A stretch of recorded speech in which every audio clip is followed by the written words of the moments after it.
Tuturo ko sa inyo ang tungkol sa last rewards, ways kung paano makagain at paano magamit. Nagsiserve ito as discount once na mag-check out ka. Pwedeng makagain through completing ng order mission or video mission o kaya pag naglalaro. Nagbibigay din pala si Lazada sa product review. Tapos, pag late yung mga deliveries sa timeline ng delivery ng order nyo. Punta lang kayo sa homepage sa baba.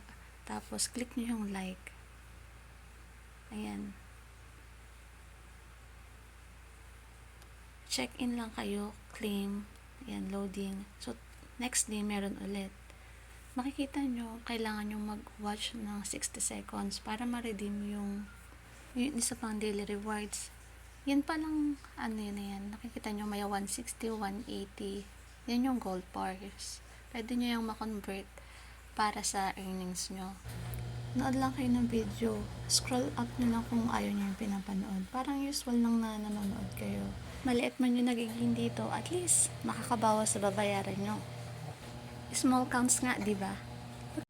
Dun pala sa mga bagong gagamit pa lang ng last rewards or new user naman. Alam ko nagbibigay si Lazada ng 50 to 100 earnings. I-check nyo kung hindi pa kayo nakakapag-try ng last rewards.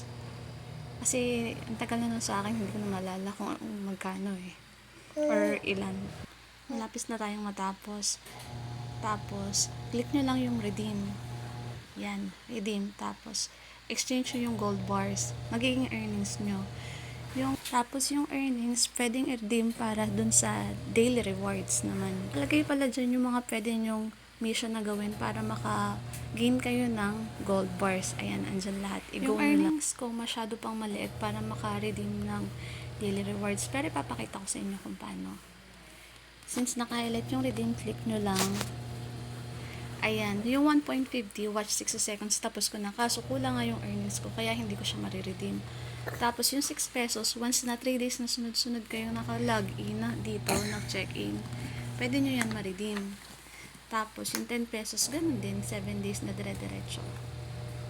Once na na-redeem nyo na yon, diretso na agad yun sa last rewards account nyo. Pwede nyo na magamit. Ayan, pwede pala kayong makakuha ng last rewards dito pag nag-review kayo ng product. Ayan, 15 pesos once na tinapos nyo. Ipapakita ko naman dito kung paano nyo gamitin yung last rewards.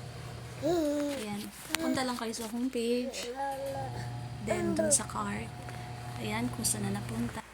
Basta punta lang kayo sa cart, yung usual nyo lang na pag-check out.